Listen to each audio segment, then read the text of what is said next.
Parce que le monde de la création connaît aujourd'hui de profondes mutations, parce que les créateurs et créatrices doivent être soutenus et leur œuvre protégée, parce que l'accès de chaque citoyen à une information fiable et indépendante constitue un des piliers de notre démocratie, on ne peut que refuser les grands arbitrages proposés dans ce projet de budget pour la mission Médias, livres et industries culturelles. Nous avons besoin d'évaluer sérieusement les effets de la montée d'une concurrence internationale féroce pour le monde de la création française. La mise en place de taxes sur le chiffre d'affaires publicitaire des plateformes vidéo pour financer la création audiovisuelle sont sans doute une bonne nouvelle. Mais je doute que le seul produit de ces taxes suffise à répondre aux besoins de moyens pour la création française, ni que leur mise en place limite les appétits européens des multinationales qui, avec leurs moyens immenses, sont en train de mettre la main sur tout le marché. Madame la ministre, vous ne prévoyez rien non plus contre la concentration dans la presse et la mainmise de la finance. Aujourd'hui, 10 personnes contrôlent 90% de l'audience des quotidiens, 55% des télévisions et 40% des radios. Parmi eux, des vendeurs d'armes, des industriels, des professionnels de la banque, des fraudeurs fiscaux, avec le soutien complice de certains politiques. Il faut maintenant légiférer pour empêcher cette concentration dans les médias et empêcher toute situation de monopole qui hypothéquerait gravement la liberté de l'information.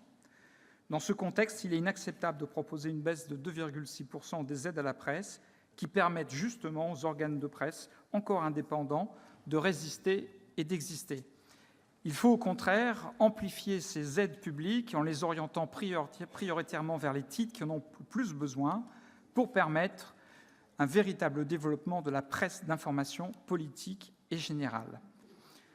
Dans la lignée de notre combat mené aux côtés des journalistes et salariés de France Télévisions pour une télévision publique dont le sens profond est de se libérer des seules règles d'un jeu qui ne serait qu'économiquement profitable et socialement tolérable, nous nous opposerons à la saignée budgétaire imposée à France Télévisions par le gouvernement avec le soutien de la droite sénatoriale.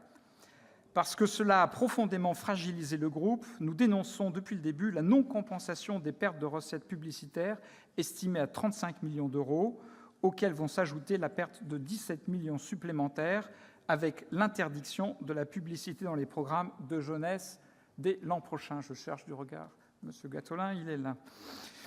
Vous prévoyez pourtant une baisse sans précédent de la dotation du groupe de 35 millions d'euros, alors que les effectifs n'ont cessé de diminuer, avec un plan de départ volontaire de plus de 500 personnes, puis le non-remplacement d'un départ en retraite sur 2, soit dans le contrat d'objectif 2016-2020, un objectif de 1000 postes supprimés. De fait, les équipes sont à bout et le service public est en danger. Si les mesures du document de travail du Comité d'action publique 2022 révélé le 13 novembre se concrétisaient, le service public audiovisuel serait directement menacé de disparition à court terme.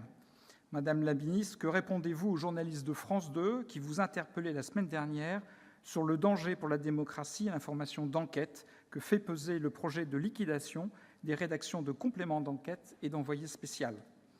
Sans aggraver la dépense publique, qui semble tant vous effrayer au gouvernement, des solutions existent pour trouver de nouveaux moyens pour le service public. Vous pourriez, par exemple, renforcer la taxe sur les recettes publicitaires des chaînes privées, une manne potentielle, alors qu'elles négocient en ce moment d'avoir une 3e coupure publicitaire en soirée. Pour cette mission budgétaire, comme pour les autres, la seule ambition du ministère de la Culture se résume en un mot, accepter les économies. Pour y parvenir, sous couvert de compétitivité, de recours au privé et de désengagement de l'État, on s'apprête à sacrifier des pans entiers de ce qui fait la force culturelle et de pensée de notre pays. Il est encore temps d'y renoncer, c'est pourquoi nous voterons contre ce budget. Je vous remercie.